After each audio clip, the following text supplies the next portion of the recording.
नमस्कार दोस्तों। Good morning, good afternoon and good evening. कैसे हैं आप सब लोग? आई होप आपकी प्रिपरेशन अच्छी चल रही होगी और अच्छी ही रखिएगा इसको। ऐसा मत करिएगा कि बीच में आप अपनी प्रिपरेशन छोड़ दें, एग्जाम के टाइम पे पढ़ें। आप भले थोड़ा थोड़ा पढ़िए, लेकिन इस हैबिट को छोड़िएगा मत। थोड़ा थोड़ा पढ़ते रहिए, नहीं फिर क्या होता है ना कि आप छोड़ देंगे, फिर लास्ट टाइम पे भी मन नहीं लगता। आप भले थोड़ा थोड़ा पढ़िए, लेकिन पढ़ते जरूर रहिए। आज हम लोग क्या स्टार्ट करने जा रहे हैं? आज हम लोग स्टार्ट करने जा रहे हैं tax system in India.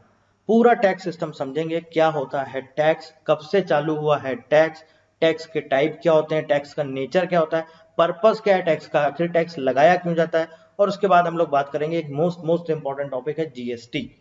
GST हमारे देश में 2017 में लागू हो गया था। एक मोस्ट इंपॉर्टेंट टॉपिक है, आपके एग्जाम में जरूर पूछा जाता है, जीएसटी से रिलेटेड क्वेश्चन जरूर पूछे जाते हैं। तो जीएसटी भी आपका बहुत इंपॉर्टेंट है। ठीक है। इसके बाद हम लोग, आपको पता है कि लास्ट लेक्चर में हम लोग क्या डिस्कस कर चुके थे, बैंकिंग सिस्टम पूरा हमारा कंप्लीट हो गया और अभी इस लेक्चर में टैक्स सिस्टम पूरा कंप्लीट हो जाएगा।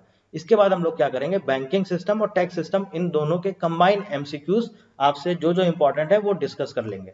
ठीक है।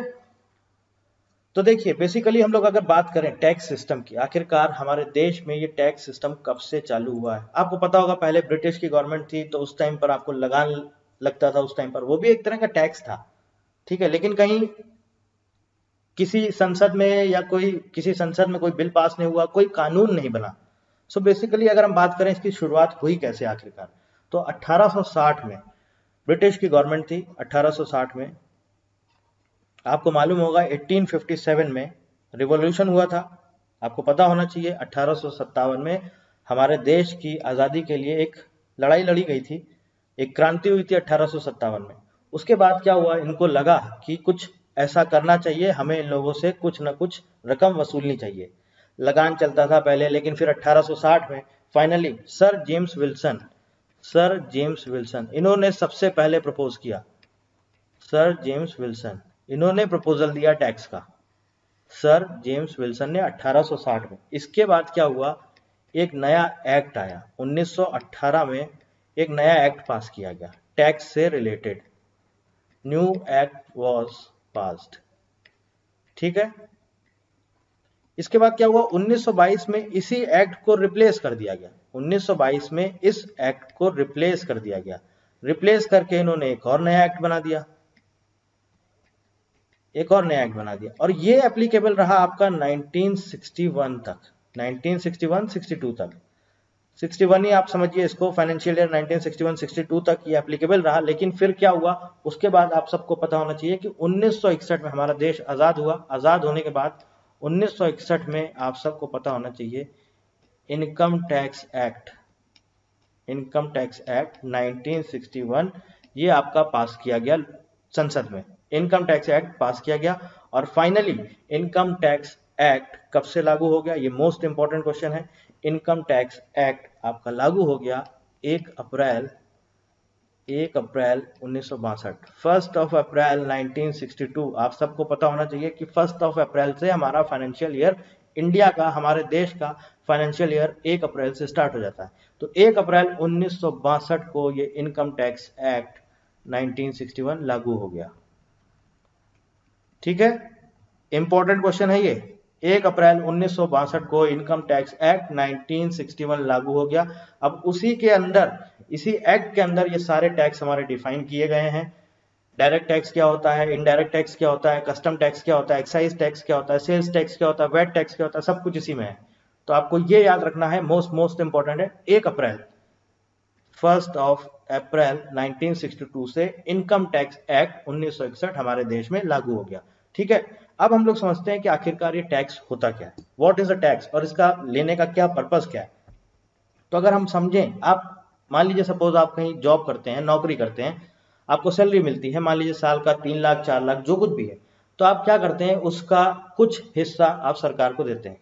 अभी तक तो 5 लाख तक, तो अभी जो हमारा टैक्स का स्लैब है उसमें 5 लाख तक तो 0% है, कोई निल है, मतलब कि उसमें आपको कोई टैक्स नहीं देना। उसके ऊपर है तो मान लीजिए आप टैक्स के स्लैब में आते हैं, मान लीजिए आपकी तनख्वाह पूरे साल भर की सैलरी 5 से 7.5 लाख के बीच में है, तो आप कुछ रकम उसी का अपने उसका 5%, 10% जो भी है, अभी आगे हम डिस्कस करेंगे कितना टैक्स स्लैब है। एक सिर्फ एग्जाम्पल आपको दे रहा हूँ, 5%, 10% आप गवर्नमेंट को देते हैं। गवर्नमेंट को जब आप देते हैं तो गवर्नमेंट उसका क्या करती है, गवर्नमेंट उसको यूज करती है। तो हम बात कर रहे हैं टैक्स के बारे में। आप अपनी रकम का कुछ हिस्सा देते हैं, गवर्नमेंट उसको कहाँ यूज करती है? गवर्नमेंट उसको यूज करती है हमारे देश के में डेवलपमेंट के लिए, जो भी हमारा इंफ्रास्ट्रक्चर है उसके डेवलपमेंट के लिए, या हम ये बोल सकते हैं कि हमारे कंट्री के, या हम बोल सकते हैं सोसाइटी के वेलफेयर के लिए, मतलब कि देश में जो भी लोग हैं उनकी भलाई के लिए। अब देश में जो भी लोग हैं, आम जनता है, उनकी भलाई के लिए उन पैसों का प्रयोग करती है, उसी को हम बोलते हैं टैक्स, जिसे हिंदी में कहा जाता है कर। ठीक है, आप अपनी रकम का कुछ हिस्सा गवर्नमेंट को देते हैं, बदले में गवर्नमेंट क्या देती है आपको? बदले में गवर्नमेंट आपको देती है डेवलपमेंट। आप देखा होगा कहीं पे रोड बन रहा है, कहीं पे रेलवे का ट्रैक बन रहा है, कहीं पे रोड जो है आपका चौड़ा हो रहा है, कहीं 4 लेन था तो अब 8 लेन बन रहा है, ओवर ब्रिज बन रहे हैं बहुत सारे, रेलवे पर भी ओवर ब्रिज बनते हैं, रेलवे ट्रैक के ऊपर भी। रेलवे ट्रैक भी आपको पता होगा पहले सिंगल ट्रैक होते थे, अब डबल ट्रैक्स होने लगे हैं। तो ये क्या हो रहा है? डेवलपमेंट हो रहा है। गवर्नमेंट आपके हॉस्पिटल्स बनवाती है, इसके साथ साथ स्कूल कॉलेजेस बनवाती है। तो ये सब सारी चीजें कहाँ से आता है पैसा? ये सब हम लोगों के टैक्स से ही जाता है। तो किस लिए यूज किया जाता है टैक्स? हम लोगों से जो रकम ली जाती है उसका यूज किया जाता है पूरे हमारे देश के इंफ्रास्ट्रक्चर के डेवलपमेंट के लिए, या फिर बोल सकते हैं हमारी आम जनता की भलाई के लिए। अब जैसे आपने देखा होगा आयुष्मान भारत योजना, आपने नाम सुना होगा। तो अब ये किस लिए लागू की गई है? गरीबों के लिए 5 लाख तक का इलाज मुफ्त है। तो ये सरकार ये पैसा कहाँ से ला रही है? ये पैसा हमारे टैक्स से ही जा रहा है। तो बेसिकली किस लिए यूज कर रही है? ये यूज कर रही है आम लोगों की भलाई के लिए। ठीक है, अब अगर हम इसकी प्रॉपर डेफिनेशन समझें कि आखिरकार टैक्स की डेफिनेशन क्या है, तो मॉडर्न इकोनॉमिक्स के अकॉर्डिंग, मॉडर्न इकोनॉमिक्स के अकॉर्डिंग अगर हम टैक्स की डेफिनेशन समझें तो क्या है? बहुत ही सिंपल सी डेफिनेशन है। वो क्या कहता है? कहता है इट इज, ये tax is a mode of income redistribution. Tax is a mode of income redistribution. यहां पर एक शब्द है रीडिस्ट्रीब्यूशन, ये बहुत इंपॉर्टेंट है। रीडिस्ट्रीब्यूशन क्या मतलब है? इनकम का रीडिस्ट्रीब्यूशन मतलब, सिंपल अगर हिंदी भाषा में समझे तो इसका ये मतलब है कि हम सरकार को कुछ देते हैं, बदले में सरकार हमारी भलाई के लिए कुछ काम करती है। That is known as tax. बस सिंपल सा लैंग्वेज ये है। इनकम रीडिस्ट्रीब्यूशन, रीडिस्ट्रीब्यूट हो रही है। आपने सरकार को दिया, सरकार ने किसी और काम में लगा दिया, तो क्या हो रहा है? रीडिस्ट्रीब्यूट हुई। तो वही तो हो रहा है रीडिस्ट्रीब्यूशन। आपके पास जो भी इनकम हुई आपने सरकार को दी, सरकार ने उसको डेवलपमेंट के लिए लगा दिया, या जनता की जो भी गरीब लोग हैं उनकी भलाई के लिए लगा दिया। तो basically this is a mode of income redistribution. ये एक सिंपल सी लैंग्वेज है। समझ गए आप? टैक्स की अगर आपसे डेफिनेशन पूछा जाए कि टैक्स की क्या डेफिनेशन है as per the modern economics, तो it is a mode of income redistribution. यहां तक आपको बात समझ में आ गई? बहुत ही सिंपल सी डेफिनेशन है। टैक्स कब चालू हुआ मैंने आपको बता दिया। इसके बाद टैक्स होता क्या है, टैक्स क्यों लगाया जाता है। तो अब अगर आपसे पूछता है what is the purpose of tax, तो आप क्या बोलेंगे? What is the purpose of tax? Tax का आखिर पर्पस क्या होता है? टैक्स का पर्पस ही यही है, हमारे देश में जो भी इंफ्रास्ट्रक्चर है उसके डेवलपमेंट के लिए यूज किया जाता है, या हमारे आम जनता के लिए, गरीब जनता की भलाई के लिए टैक्स यूज किया जाता है। तो पर्पस क्या है? पर्पस यही है, आम लोगों की भलाई के लिए यूज किया जाता है, देश के विकास के लिए यूज किया जाता है। इंफ्रास्ट्रक्चर डेवलपमेंट क्या है? देश के विकास, विकास मतलब कि क्या? हॉस्पिटल बनना है, स्कूल कॉलेज बनने हैं, रेलवे ट्रैक बनना है, रोड हमारे चौड़े होने हैं, 4 लेन से 8 लेन बनना है, हाईवे बनने हैं, ब्रिज बनना है। तो ये सब क्या है? ये सब क्या है? विकास ही तो हो रहा है। तो बेसिकली पर्पस क्या है? पर्पस यही है, आम लोगों की भलाई के लिए या देश के विकास के लिए टैक्स जो भी पैसा यूज किया जाता है, और वो किससे लिया जाता है? वो हम लोगों से लिया जाता है, आम जनता से। उसी को हम बोलते हैं टैक्स। अब यहां पर आप समझिए, इंडियन कॉन्स्टिट्यूशन, भारतीय संविधान में आपका एक आर्टिकल है 265। भारतीय संविधान में आपका एक आर्टिकल है 265। ये क्या डिफाइन करता है? ये कहता है कि भारत में जो भी कर लगेंगे, जो भी टैक्स लगेंगे, चाहे वो कोई भी गवर्नमेंट लगाए, एज पर द लॉ होना चाहिए।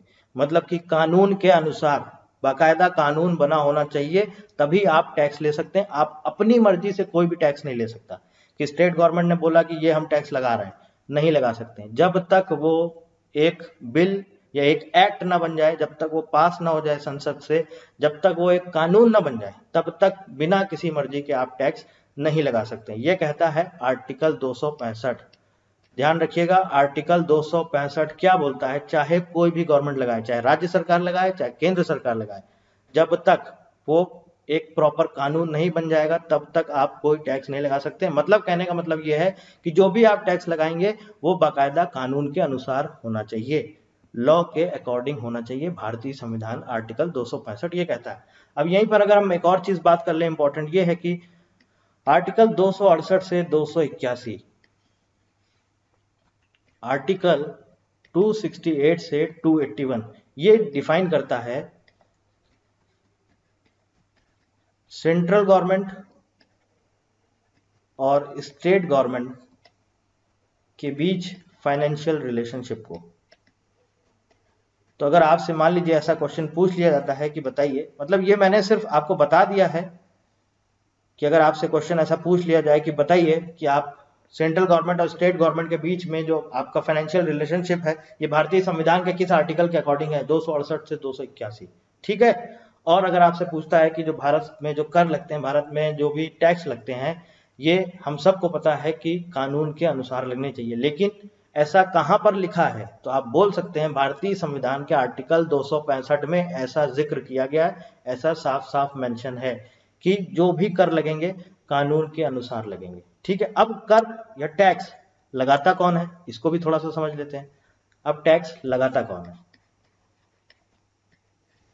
तीन बॉडीज हमारी, सेंट्रल गवर्नमेंट, स्टेट गवर्नमेंट, और इसके बाद आता है हमारा लोकल बॉडीज, या हम बोल सकते हैं लोकल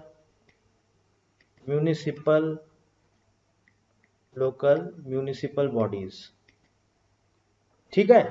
टैक्स कौन कौन लगाता है, केंद्र सरकार, आपको पता है बिल्कुल, केंद्र सरकार लगाती है, राज्य सरकार स्टेट गवर्नमेंट लगाती है, लोकल म्यूनिसिपल बॉडीज। अब ये क्या आती है, ये वो बॉडीज हैं जो डिस्ट्रिक्ट लेवल पे हैं, जैसे आपने नाम सुना होगा नगर निगम या नगर पालिका, ये सब आपने नाम सुना है ना, नगर निगम, नगर पालिका, ये लोग भी टैक्स लगाते हैं।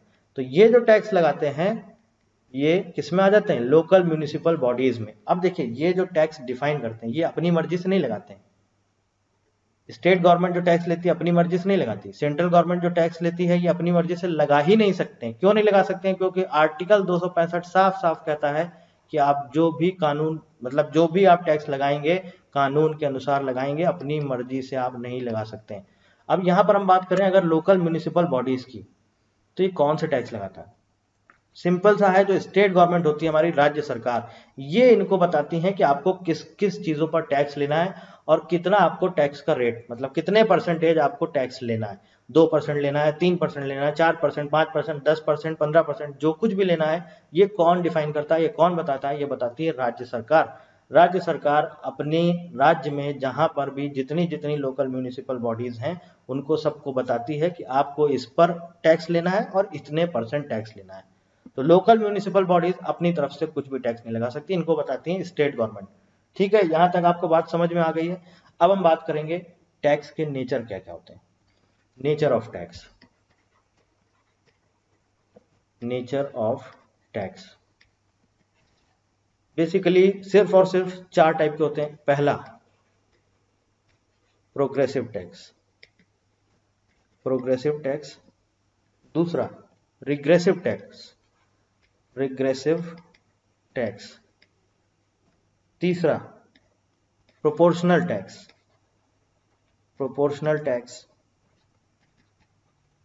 और चौथा आता है हमारा डिग्रेसिव टैक्स। अब इनको समझ लीजिए आखिर ये क्या होते हैं, progressive tax, regressive tax, proportional tax और डिग्रेसिव टैक्स। प्रोग्रेसिव टैक्स का मतलब है,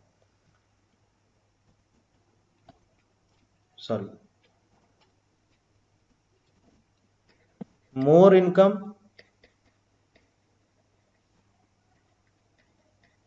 मोर टैक्स, जैसे जैसे आपकी इनकम बढ़ेगी वैसे वैसे आपका टैक्स बढ़ेगा, जैसे जैसे आपकी इनकम बढ़ेगी वैसे वैसे आपका टैक्स बढ़ेगा, जैसे जैसे इनकम आपकी कम होगी वैसे वैसे आपका टैक्स कम होगा। ये क्या कहता है, ये इसको बोलते हैं प्रोग्रेसिव सिस्टम ऑफ टैक्स, या बोल सकते हैं प्रोग्रेसिव टैक्स। हमारे देश में यही टैक्स लागू होता है। आपको पता होगा अगर आपकी 5 लाख तक इनकम है, 5 लाख तक आप कमाते हैं साल भर में, 0% टैक्स है। 5 लाख से 7.5 लाख कमाते हैं, 5% है, या 10% है। फिर 7.5 से आप 10 लाख कमाते हैं, 10% है, 15% है। मतलब आप देखिए रेट ऑफ इंटरेस्ट जो है, सॉरी रेट ऑफ इंटरेस्ट नहीं, जो टैक्स का जो परसेंटेज रेट है वो क्या है, बढ़ता जा रहा है। तो जैसे जैसे आपकी इनकम बढ़ रही है, आप जितना ज्यादा कमाएंगे उतना ज्यादा आपको टैक्स पे करना पड़ेगा, जितना कम कमाएंगे उतना कम टैक्स पे करना पड़ेगा। दूसरा आता है रिग्रेसिव टैक्स, ये जस्ट इसका अपोजिट है। रिग्रेसिव टैक्स, जो रिग्रेसिव टैक्स है ये प्रोग्रेसिव टैक्स का एकदम उल्टा है। ये क्या कहता है, ये कहता है लेस इनकम, लेस इनकम मतलब कि अगर आपकी आय कम है, इनकम कम है, तो आपको ज्यादा टैक्स देना पड़ेगा, मोर टैक्स। और अगर इनकम आपकी ज्यादा है, आपकी आय ज्यादा है, तो आपको टैक्स कम देना पड़ेगा। अब इसका क्या मतलब क्या है, कम इनकम है तो ज्यादा टैक्स ले रहे हैं। बेसिकली ये क्यों लागू किया गया था, इसका क्या पर्पस था, ये हमारे देश में लागू नहीं होता, इसका क्या पर्पस क्या है, क्यों ऐसा लगाया गया? ऐसा इसलिए किया गया कि जो भी हमारी ब्लैक मनी लोग छुपाते हैं, अगर हमारे सिस्टम में ये टैक्स लागू कर दिया जाए, रिग्रेसिव टैक्स, तो क्या होगा, लोग ब्लैक मनी छिपाएंगे ही नहीं। क्योंकि अगर आप जितनी कम आय दिखाएंगे उतना ज्यादा टैक्स लगेगा, तो लोग क्या करेंगे, लोग ब्लैक मनी छुपाएंगे ही नहीं, वो पूरा पूरा दिखाएंगे कि ये मेरी इनकम है। क्योंकि जितनी ज्यादा आप इनकम शो करेंगे उतना ही कम टैक्स लगेगा। तो बेसिकली यहाँ पर चांसेस होते हैं करप्शन कम होने के, लेकिन ये हमारे देश में लागू नहीं होता है। सिंपल सा इसका मतलब है, अगर आप खुद सोचिए, अगर आप ज्यादा से ज्यादा अपनी इनकम दिखाएंगे तो आपको कम से कम टैक्स देना है। तो आप तो कोशिश करेंगे ना कि मैं अपनी जितनी ज्यादा से ज्यादा हो सकता हूँ उतनी ज्यादा से ज्यादा इनकम शो करूं, उतनी ज्यादा से ज्यादा इनकम दिखाऊं। तो जितनी ब्लैक मनी होगी आप वो भी दिखाएंगे कि हमने ये भी कमाया, हमने ये भी कमाया, हमने ये भी कमाया, तो कम से कम टैक्स लगेगा। तो बेसिकली इसका पर्पस क्या है, इसका पर्पस सिर्फ और सिर्फ यही था, लोग ब्लैक मनी को छुपाए नहीं, लोग ब्लैक मनी भी दिखाएं।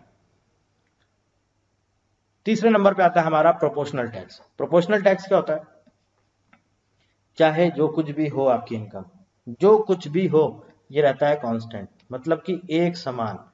चाहे आपकी इनकम कम हो, चाहे आपकी इनकम ज्यादा हो, उससे कोई फर्क नहीं पड़ता है। टैक्स की जो रेट है वो एक कांस्टेंट रहता है कि आपकी चाहे इनकम 5 लाख हो, चाहे 10 लाख हो, चाहे 15 लाख हो, चाहे 20 लाख हो, आपको इतना ही टैक्स देना है, सबको कॉमन उतना ही टैक्स देना है। मतलब मान लीजिए सपोज गवर्नमेंट ने बोल दिया कि 10% हम टैक्स लेंगे। अब चाहे आप 5 लाख कमाओ, चाहे आप 50 लाख कमाओ, चाहे आप 1 करोड़ कमाओ, चाहे आप 20 करोड़ कमाओ, चाहे आप 100 करोड़ कमाओ, टैक्स आपको 10% देना है सबको। तो ये होता है हमारा प्रोपोर्शनल टैक्स। और इसके बाद लास्ट में आता है हमारा डिग्रेसिव टैक्स। डिग्रेसिव टैक्स क्या होता है, ये आपका जो पहला है प्रोग्रेसिव टैक्स और तीसरा है प्रोपोर्शनल टैक्स, इन्हीं दोनों को मिलाकर बना है progressive tax plus proportional tax. क्या मतलब इसका, मतलब ये है कि जब जब प्रोग्रेसिव टैक्स मैंने आपको यहां पर बताया है, आय बढ़ेगी टैक्स बढ़ेगा, इनकम बढ़ेगी टैक्स बढ़ेगा, इनकम कम होगी टैक्स कम होगा। तो इसमें क्या होता है, आय बढ़ेगी मतलब इनकम बढ़ेगी तो टैक्स बढ़ेगा, ठीक है। आय कम होगी तो टैक्स कम होगा, इनकम बढ़ेगी तो टैक्स बढ़ेगा। लेकिन एक समय के बाद या एक लिमिट के बाद आपकी जो टैक्स की जो जितने परसेंटेज टैक्स होता है वो एक समय के बाद, एक लिमिट के बाद कांस्टेंट हो जाता है। मतलब सपोज गवर्नमेंट ने बोल दिया कि 5 लाख से 10 लाख तक आपका जो टैक्स लगेगा वो लगेगा 10%, और फिर 10 लाख से 20 लाख 20%, और 20 लाख के ऊपर फिर वो 20% ही रहेगा, कांस्टेंट रहेगा। तो इसे बोलते हैं डिग्रेसिव टैक्स। समझ गए डिग्रेसिव टैक्स क्या होता है? शुरू में क्या होगा, जैसे जैसे आपकी आय बढ़ेगी, जैसे जैसे इनकम बढ़ेगी, वैसे वैसे टैक्स बढ़ता जाएगा, और एक लिमिट के बाद फिर वो पूरा पूरा क्या हो जाएगा, पूरा पूरा कांस्टेंट हो जाएगा। समझ गए, 4 टाइप मतलब नेचर है ये, नेचर ऑफ टैक्स। कौन कौन से टैक्स होते हैं, इनका नेचर क्या होता है।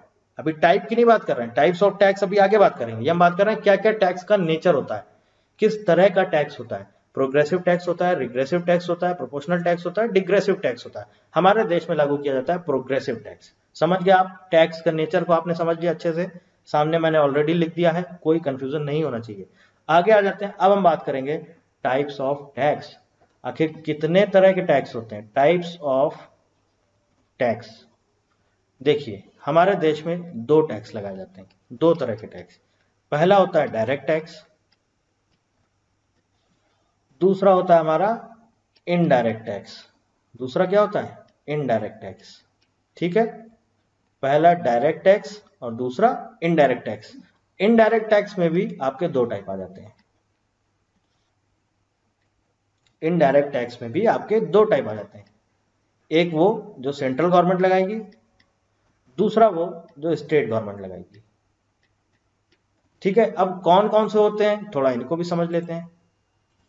डायरेक्ट टैक्स, देखिए जैसा कि पहले इसकी थोड़ा सा डेफिनेशन समझिए। डायरेक्ट टैक्स, डायरेक्ट टैक्स मतलब क्या है, आपको इस शब्द को सुनकर ही समझ में आ जाएगा डायरेक्ट टैक्स का मतलब क्या है। जो टैक्स सरकार आपसे सीधे सीधे ले लेती है, बीच में कोई नहीं आता है, ना कोई मीडिएटर, ना कोई रिटेलर, ना ही कोई एजेंट, ना ही कोई होलसेलर, कुछ नहीं, बीच में कुछ भी नहीं, सीधे डायरेक्ट गवर्नमेंट जो है सीधे आपसे लेती है, उसे बोलते हैं डायरेक्ट टैक्स। जैसे कि इनकम टैक्स। इनकम टैक्स क्या होता है, अगर हम नौकरी करते हैं, हमारी कुछ साल की इनकम होती है, तो हम क्या करते हैं, आपको मालूम होगा फाइनेंशियल ईयर खत्म होने से पहले पहले ई फिलिंग करते हैं, गवर्नमेंट इनकम टैक्स की वेबसाइट पर जाते हैं, वहां पर अपना इनकम टैक्स भरते हैं, या अगर आप नहीं भर पाते हैं तो कोई ना कोई किसी सीए के थ्रू, चार्टेड अकाउंटेंट के थ्रू अपना इनकम टैक्स भरवाता है। तो वो क्या होता है, वो इनकम टैक्स हम भरते हैं, अकाउंट से पैसे हम लोग पे करते हैं, वो सीधा सीधा कहाँ चला जाता है, सरकार के खाते में, डायरेक्ट गवर्नमेंट के पास चला जाता है, उसे बोलते हैं डायरेक्ट टैक्स। समझ में आ गया, डायरेक्ट टैक्स मतलब कि जो सरकार हमसे सीधे सीधे ले लेती है। इसमें कौन कौन से टैक्स आते हैं, पहला आता है income tax. Income tax, income tax क्या होता है बता दिया आपको, जो भी आप साल भर में कमाते हैं उसका कुछ परसेंट आप सरकार को देते हैं, डायरेक्ट दे देते हैं, ये होता है डायरेक्ट टैक्स। दूसरा मतलब कि income tax in the sense ये इंडिविजुअल से लिया जाता है, ठीक है। दूसरा आता है कॉरपोरेशन टैक्स, कॉरपोरेशन टैक्स, ठीक है। ये क्या है कॉरपोरेशन टैक्स, कॉरपोरेशन टैक्स वो है जो आपका किसी कंपनी से लिया जाता है। कॉरपोरेशन टैक्स किसी कंपनी से लिया जाता है, मतलब कि मान लीजिए कोई एक कंपनी है, मान लीजिए रिलायंस है, तो रिलायंस अपना as a firm, as a company एक टैक्स देती है, उसे बोलते हैं कॉरपोरेशन टैक्स, और वो भी डायरेक्ट सरकार के पास जाता है। तो अगर हम देखा जाए तो गवर्नमेंट को, जो सरकार को जो डायरेक्ट टैक्स मिलता है, इसमें बहुत ज्यादा मदद होती है कॉरपोरेशन टैक्स से, क्योंकि ये बहुत बड़े अमाउंट में मिलता है इनको, 1-2 करोड़ नहीं मिलता है, 500 करोड़, 1000 करोड़ ऐसे इनको टैक्स मिलता है। तो सबसे ज्यादा इनकी जो मदद होती है सरकार की, वो होती है कॉरपोरेशन टैक्स से। तो कॉरपोरेशन टैक्स किससे लिया जाता है, कंपनी से लिया जाता है। इनकम टैक्स किससे लिया जाता है, इंडिविजुअल से लिया जाता है। तीसरा एक और था, लेकिन वो बाद में मर्ज कर दिया गया, मिला ही दिया गया आपका 2015 में, और वो था हमारा वेल्थ टैक्स, या जिसे हम बोलते थे संपत्ति कर हिंदी में। ये 2015 में इनकम टैक्स का ही पार्ट हो गया, 2015 में इनकम टैक्स का ही पार्ट हो गया, ध्यान रखिएगा, इंपॉर्टेंट है, 2015 में इनकम टैक्स का ही पार्ट हो गया, ठीक है। ये बात कर ली हमने डायरेक्ट टैक्स की। अब बात करते हैं इनडायरेक्ट टैक्स की। इनडायरेक्ट टैक्स क्या है भैया, जो सरकार हमसे इनडायरेक्ट लेती है। इनडायरेक्ट कैसे, आप मान लीजिए कहीं बाहर गए, किसी रेस्टोरेंट में आप गए, आपने कुछ खाना खाया, या मान लीजिए सपोज आपने कुछ भी सामान खरीदा, कोई मोबाइल खरीदा, उसमें आप देखेंगे तो वहां पर जो भी एमआरपी लिखा रहता है, उसमें ब्रैकेट में लिखा रहता है इंक्लूसिव ऑफ ऑल टैक्सेस, ऐसा लिखा रहता है ना। कुछ भी आप लेने जाएंगे, पानी की बोतल भी लेने जाएंगे, उसमें भी लिखा रहेगा इंक्लूसिव ऑफ ऑल टैक्सेस। मतलब क्या है, जो पानी बना रही है, जो वो कंपनी बना रही है, या मोबाइल फोन जो मैन्युफैक्चरिंग कंपनी जो बना रही है, उसने आपसे ले लिया टैक्स, वो पे करेगा सरकार को। तो ये क्या हुआ, ये हुआ इनडायरेक्ट टैक्स।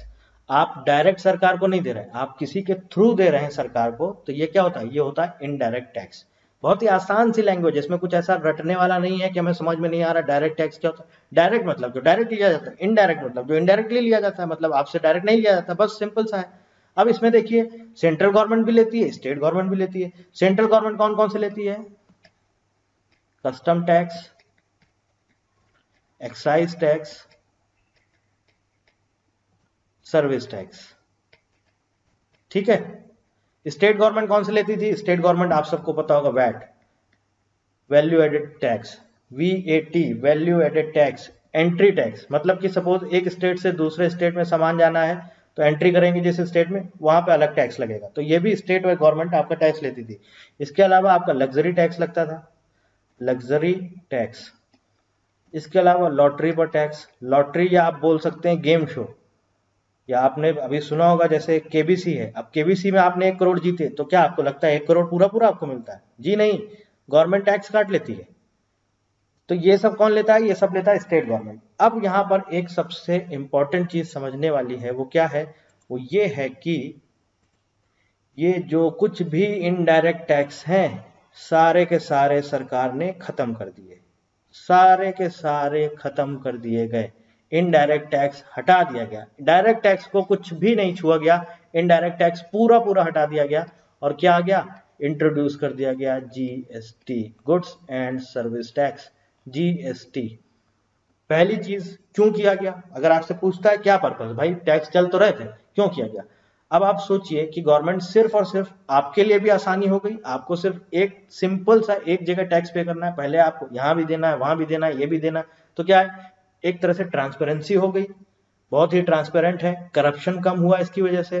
पहले क्या होता था, बहुत करप्शन होता था, जीएसटी के आने के बाद से पूरा पूरा ट्रांसपेरेंसी हो गई, करप्शन कम हुआ, और यूनिफॉर्म मतलब कि एक तरह से सारे टैक्स मिला के पूरा एक ही टैक्स मिला दिएगा, तो एक तरह से आपके लिए आसानी भी हो गई। तो इसका मेन पर्पस क्या था, मेन पर्पस यही था, सारे टैक्स को मिला के एक टैक्स कर दिया जाएगा, one nation one tax, one indirect tax. ठीक है, डायरेक्ट टैक्स को कुछ नहीं छुआ, इनकम टैक्स, कॉर्पोरेशन टैक्स वो एज इट इज है, उसको कुछ नहीं छुआ, लेकिन जितने इनडायरेक्ट टैक्स थे, जितने भी थे, गवर्नमेंट ने कहा जो भी हो इनडायरेक्ट टैक्स, चाहे जितने भी हो, हम सबको हटाएंगे, हम सिर्फ और सिर्फ एक टैक्स लाएंगे जिसका नाम दिया GST, goods and service tax. और ये फाइनली इन्होंने 2017 में लागू कर दिया, 2017 में चालू कर दिया आपका GST, goods and service tax. तो अब हम लोग क्या करेंगे, अब हम लोग समझेंगे जीएसटी के बारे में, आखिरकार जीएसटी है क्या, जीएसटी कब आया, जीएसटी कितने टाइप का होता है, ये सब सारी चीजें समझेंगे, इसकी हिस्ट्री समझेंगे, जीएसटी की शुरुआत कैसे हुई। मोस्ट इंपॉर्टेंट टॉपिक है हमारा। ठीक है, GST tax system in India का पार्ट है, tax system in India most most most important topic है। ठीक है, बहुत इंपॉर्टेंट टॉपिक है जीएसटी, किसी भी एग्जाम में आप देख लीजिएगा, इकोनॉमिक्स में अगर आपका जीएसटी सिलेबस में इंक्लूड किया गया है तो जीएसटी से रिलेटेड एक दो क्वेश्चन आपको जरूर पूछा जाता है। तो मोस्ट मोस्ट इंपॉर्टेंट टॉपिक, इसलिए बहुत ध्यान से समझिएगा। और कुछ ऐसा इसमें पढ़ बहुत डिफिकल्ट नहीं है कि आपको बहुत समझ में नहीं आ रहा है, ऐसा कुछ नहीं, सिंपल सा है। कैसे क्वेश्चन पूछे जाते हैं, नॉर्मल क्वेश्चन पूछे जाते हैं, जैसे कि जीएसटी कब बना, जीएसटी कब लागू हुआ, जीएसटी कितने टाइप का होता है, जीएसटी को गवर्न कौन करता है, कौन से अमेंडमेंट एक्ट के थ्रू आया, ये सब सारी चीजें पूछी जाती हैं। तो वो सारा कुछ हम इस वीडियो में अभी पूरा पूरा आपसे डिस्कस कर लेंगे। ठीक है, तो हम लोग क्या पढ़ने जा रहे हैं, अब हम लोग पढ़ने जा रहे हैं जीएसटी। देखिए, सबसे पहली चीज जीएसटी के बारे में अगर हम बात करें, जीएसटी कब लागू हुआ है, ये एक मोस्ट इंपॉर्टेंट क्वेश्चन है। 1 जुलाई 2017 को कब लागू हुआ है, 1 जुलाई 2017 को। अब अगर हम हिस्ट्री समझें इसकी, तो थोड़ा सा हिस्ट्री भी समझ लेते हैं, लेकिन उससे पहले हम आपको बता दें, अगर आपसे पूछा जाता है पहली कंट्री का नाम बताइए जिसमें जीएसटी लागू किया है, फर्स्ट कंट्री वॉज फ्रांस। पहली कंट्री कौन थी, France. First country was France to introduce GST. GST सबसे पहले किस देश में लागू हुआ है, कहां पर आया है, फ्रांस में। और अगर हम बात करें जीएसटी की, हमारे देश में जो जीएसटी लागू हुआ है कहां से लिया गया, ये इन्होंने फॉलो किया है कनाडा का मॉडल। कनाडा का जो जीएसटी सिस्टम है उसी को हमारे देश की सरकार ने फॉलो किया है। ठीक है, 1 जुलाई 2017 को लागू हुआ है। थोड़ा सा इसका हिस्ट्री समझ लेते हैं कि आखिर कब से कब तक ये कैसे चालू हुआ है। तो अगर हम बात करें आपका 1986 में, 1986 में आपका राजीव गांधी प्रधानमंत्री थे, इनकी गवर्नमेंट थी, राजीव गांधी की, कांग्रेस की गवर्नमेंट थी, यूपीए की गवर्नमेंट। ठीक है, राजीव गांधी उस टाइम पे प्राइम मिनिस्टर थे। उस टाइम पर वीपी सिंह ये हमारे फाइनेंस मिनिस्टर थे, वीपी सिंह फाइनेंस मिनिस्टर थे, वित्त मंत्री। इन्होंने क्या बोला, इन्होंने इंट्रोड्यूस किया मॉड वैट, यानी कि मॉडिफाइड वैट। इन्होंने उसका नाम दिया modified VAT, modified value added tax. 1986 में लाए वीपी सिंह, इनका पूरा नाम था विश्वनाथ प्रताप सिंह। तो इन्होंने क्या बोला 1986 में कि जो हमारा वैट है, वैल्यू एडेड टैक्स है, उसका एक नया रूप लेके आते हैं, उसको उन्होंने नाम दिया मॉडिफाइड वैट, मॉडिफाइड वैट या बोलते हैं मॉड वैट। इसके बाद क्या हुआ, इसके बाद 1999 में, 1999 में आपकी सरकार आई अटल बिहारी वाजपेयी की। किसकी गवर्नमेंट आई, अटल बिहारी वाजपेयी की। अटल बिहारी वाजपेयी, इनकी सरकार आई। इनकी सरकार में सबसे पहले जीएसटी प्रपोज किया गया। 1999 में प्रपोजल रखा गया जीएसटी का। और प्रपोजल किसने रखा? जो हमारी economic adviser, economic advisory panel जो था, एडवाइजरी पैनल, इन्होंने रिकमेंड किया, इन्होंने ये प्रपोजल रखा जीएसटी का। अब यहाँ पर आपसे एक इंपॉर्टेंट क्वेश्चन ये बनता है, जो इकोनॉमिक एडवाइजरी पैनल था जिसने रिकमेंड किया था 1999 में जीएसटी के लिए, या जीएसटी का प्रपोजल दिया था, इसमें कौन कौन मेंबर था? तो इसमें हम आपको बता देते हैं। Number 1 C Rangarajan, C Rangarajan. Number 2 Bimal Jalan, Bimal Jalan. Number 3 I G Patel. अब यहाँ पर ऐसा क्या इंपॉर्टेंट है, ऐसा क्या खास है? वो ये खास है कि ये तीनों के तीनों आरबीआई के गवर्नर रह चुके हैं। ये तीनों के तीनों आरबीआई गवर्नर थे, जो कि इस इकोनॉमिक एडवाइजरी पैनल के मेंबर थे। इन्होंने ही रिकमेंड किया था, इन्होंने ही प्रपोजल रखा था 1999 में अटल बिहारी वाजपेयी की गवर्नमेंट में जीएसटी के लिए। इसके बाद आपको पता होगा फिर मनमोहन सिंह की सरकार आ गई थी 2004 से लेकर 2014 तक। 2004 में जब इनकी सरकार आई थी तो 2006 में उस टाइम पर जो हमारे फाइनेंस मिनिस्टर थे, वित्त मंत्री पी चिदम्बरम, इन्होंने भी जीएसटी के लिए पूरी कोशिश करी, लेकिन ये लागू नहीं करा पाए। इन्होंने पूरी कोशिश करी लेकिन लागू नहीं करा पाए। उसके बाद आप सबको पता होगा 2014 में मोदी जी की गवर्नमेंट आ गई, मोदी सरकार आ गई। मोदी गवर्नमेंट ने आते ही इस पे काम शुरू कर दिया। मोदी गवर्नमेंट ने आते ही काम शुरू कर दिया और 2016 में लोकसभा में बिल पास कर दिया गया। लोकसभा में ये बिल पास कर दिया गया और फाइनली 1 जुलाई 2017 को जीएसटी लागू कर दिया गया। जीएसटी लागू कर दिया गया। अब यहां पर एक और इंपॉर्टेंट चीज आती है, वो ये कि अगर आपसे पूछता है कि जीएसटी जब 1 जुलाई 2017 को लागू किया गया है, तो ये बताइए कि जीएसटी क्या पूरे देश में लागू किया गया या कुछ कुछ हिस्सों में लागू किया गया? तो आपको हम बता देते हैं, पूरे देश में लागू किया गया है। पूरे देश में ये लागू किया गया था 2017 में, लेकिन जम्मू एंड कश्मीर में लागू नहीं हो पाया था। और फाइनली जम्मू एंड कश्मीर में लागू हो गया है 2019 से।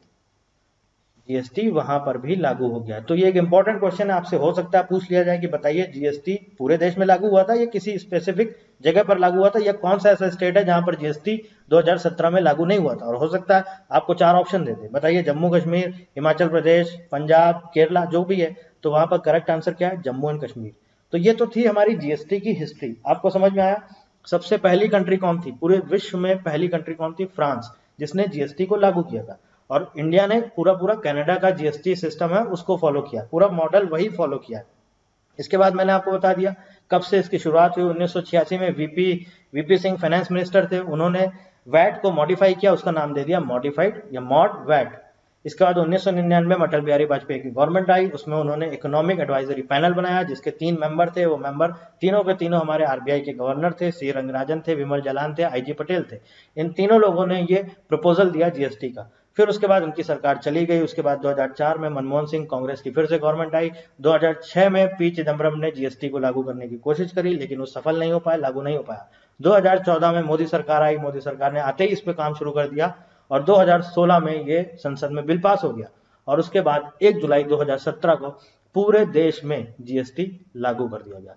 इंपॉर्टेंट है, अगर आपसे पूछा जाए जीएसटी कब लागू किया गया है, 1 जुलाई 2017 पूरे देश में लागू कर दिया गया, सिवाय जम्मू कश्मीर को छोड़कर। जम्मू कश्मीर में 2019 में लागू हो गया। ठीक है, अब आपसे पूछता है, अब हम आपको बताते हैं जीएसटी बेसिकली गवर्न कौन करता है। तो GST is govern by GST council. GST council कौन कौन करता है? GST council. जीएसटी काउंसिल का चेयरमैन कौन होता है? जीएसटी काउंसिल का चेयरमैन ये कौन होता है? जीएसटी काउंसिल का चेयरमैन होते हैं फाइनेंस मिनिस्टर, वित्त मंत्री, फाइनेंस मिनिस्टर। तो अभी आपसे अगर पूछा जाए एक यहाँ पर ये भी इंपॉर्टेंट क्वेश्चन बन सकता है कि बताइए, आपको 4 ऑप्शन दे दे और पूछ ले who of the following is the chairman of GST council. RBI governor का नाम दे देगा, फाइनेंस मिनिस्टर का नाम दे देगा, आप कंफ्यूज हो जाएंगे, आप कहेंगे ये क्या, ये तो समझ में नहीं आ रहा। तो कौन होता है? जीएसटी काउंसिल का चेयरमैन होता है फाइनेंस मिनिस्टर, और वो कौन है? निर्मला सीतारमन। निर्मला सीतारमन। ठीक है, क्लियर है यहां तक बात? यहां तक आपको समझ में आ गया? इसके बाद देखिए एक और इंपॉर्टेंट चीज आती है, वो ये आती है जीएसटी जो हमारा इंट्रोड्यूस किया गया है, जीएसटी जो चालू किया गया, अगर आपसे पूछ ले कौन से एक्ट में या कौन सा अमेंडमेंट किया गया, तो आपको ध्यान रखना है 101 101वां अमेंडमेंट एक्ट, अमेंडमेंट एक्ट 2017, इसमें इंट्रोड्यूस किया गया है जीएसटी। और अगर हम बिल की बात करें तो 122 122वां कॉन्स्टिट्यूशनल अमेंडमेंट बिल। ठीक है, ये भी बहुत इंपॉर्टेंट है। यहां तक बात समझ में आ गई? अब देखिए हम बात करते हैं जीएसटी के टाइप कौन से होते हैं। जीएसटी बेसिकली 3 टाइप का होता है। CGST, central goods and service tax, SGST, state goods and service tax, IGST, integrated goods and service tax, centre goods and service tax, state goods and service tax, integrated goods and service tax. अब देखिए SGST जो है ये कौन लगाता है? State government. CGST कौन लगाता है? Central government. और आईजीएसटी ये भी गवर्न करता है सेंट्रल गवर्नमेंट। ठीक है, ये भी हमारा सेंट्रल गवर्नमेंट ही लगाता है IGST, integrated goods and service tax. ठीक है, अब देखिए अगर आपसे पूछ लिया जाए एक इंपॉर्टेंट क्वेश्चन यहां पर, बताइए जीएसटी में कौन कौन से प्रोडक्ट इंक्लूड नहीं किए गए हैं, तो बहुत इंपॉर्टेंट टॉपिक है ये। पेट्रोलियम प्रोडक्ट्स, पेट्रोल के रेट बढ़ रहे हैं और पूरे देश में मांग चल रही है, इसकी मांग हो रही है कि पेट्रोल को आपको जीएसटी के अंडर लाना चाहिए, जीएसटी में ले आएंगे, प्राइस कम हो जाएगा पेट्रोल का।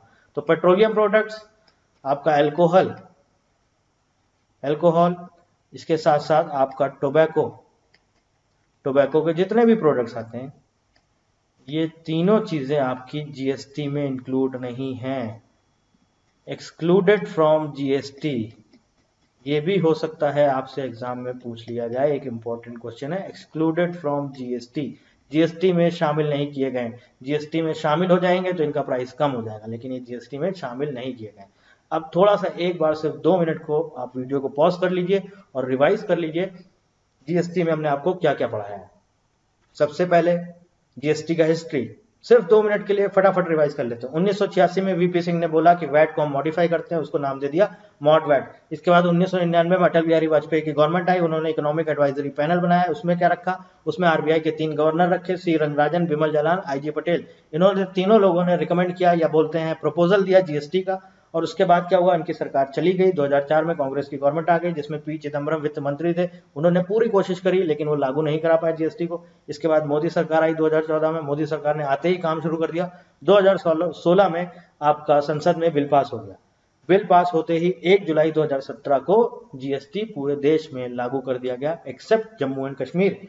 और विश्व में पहली कंट्री कौन थी? फ्रांस थी, जिसने जीएसटी लागू किया था। हमारे देश ने कनाडा के जीएसटी सिस्टम को फॉलो किया है। जीएसटी का अगर हम बात करें तो 101 अमेंडमेंट एक्ट 2017 में, उसके थ्रू अमेंडमेंट किया गया, वहां पर जीएसटी के बारे में चर्चा की गई है। या फिर अगर हम आपसे पूछें बिल की बात करें तो 122वां 122nd कॉन्स्टिट्यूशनल अमेंडमेंट बिल, जिसमें आपको जीएसटी को ऐड किया गया है। जीएसटी को कौन कौन करता है? GST council. जीएसटी काउंसिल के चेयरमैन कौन है? या हम बोल सकते हैं जीएसटी काउंसिल चेयरमैन जो होते हैं वही पूरा इसको गवर्न करते हैं। चेयरमैन कौन होते हैं? Finance minister. आज की डेट में जीएसटी काउंसिल के चेयरमैन कौन है? निर्मला सीतारमण। 3 टाइप के होते हैं, सीजीएसटी, एसजीएसटी, आईजीएसटी। एसजीएसटी लगाती है स्टेट गवर्नमेंट, सीजीएसटी और आईजीएसटी लगाती है आपकी सेंट्रल गवर्नमेंट। और पेट्रोलियम के प्रोडक्ट्स, अल्कोहल प्रोडक्ट्स और टोबैको प्रोडक्ट्स इससे बाहर रखे गए हैं, जीएसटी में शामिल नहीं किए गए हैं। यहाँ से आप अगर देखेंगे तो कई सारे एमसीक्यूज भी जीएसटी से बन सकते हैं। एक इंपॉर्टेंट टॉपिक है, बहुत ज्यादा डिटेल में नहीं पढ़ना, बस इतना आप पढ़ लीजिए, इतना समझ लीजिए, यहीं से आपको काफी सारे क्वेश्चन मिल जाएंगे और most most most important topic है।